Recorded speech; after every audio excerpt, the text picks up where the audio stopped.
here in the state of Washington and now increasingly up and down the coast and recently in the Northeast as well. We took action. When the alarm bells were rung by the shellfish growers between 2005 and 2009, Governor Gregoire created the Blue Ribbon Panel on Ocean Acidification to chart a course for addressing the causes and consequences of OA.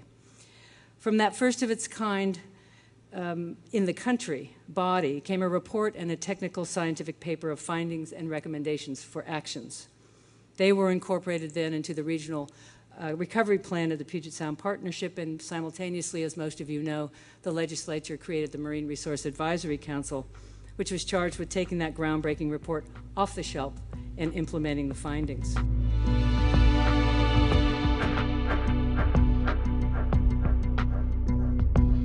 We work with the shellfish industry to use their knowledge to better serve us in synthesizing what's going on. So hatcheries in particular can serve as working laboratories and provide us with lots of data about the fate of the cultured organisms in the lab. And we have learned an enormous amount from our partners in hatchery settings. All of these efforts inform the other. So the monitoring data inform the modeling. They also inform the design of the biological experiments that we perform. The biological experiments provide data that then are used to guide the modeling and to revise and adapt some of the monitoring programs. So all three of these points interact themselves, and they then point towards the center and really enhance not only our fundamental scientific understanding, but more importantly, they tend to inform our options for mitigation and for adaptation to the problem.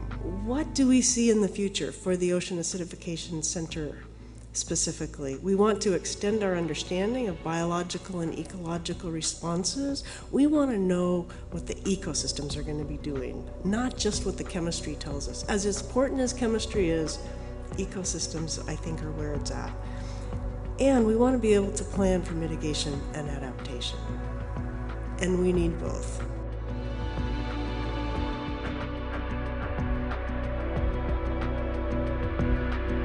What did the ocean science community need that didn't exist? That's what we asked. And how could we create a competition to get there? What would be a game changer? As you know, monitoring ocean pH has been a complicated and costly business up until now, and hard to do with any accuracy unless you're in shallow and temperate waters. What if we could put in the hands of everyone monitoring, studying, investigating the process and impacts of ocean acidification devices for measurement that were accurate, affordable, durable, calibrated around the world, and better than anything that's ever existed? That's why we're here.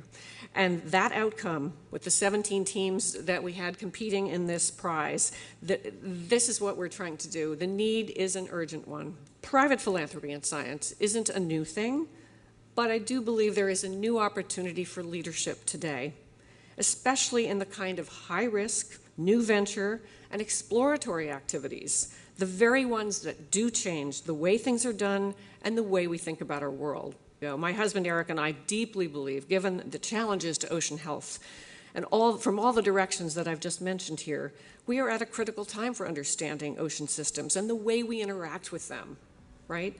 Our living network. It's time to share what we know.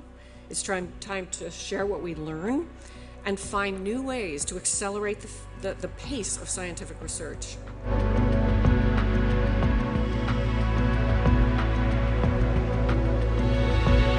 We are deploying new monitoring sensors, and Wendy, we are so excited for the products of your challenge, because what we've done is mobilize a lot of people, and maybe not all of these assets have sensors now, but once those come online, we've got that network.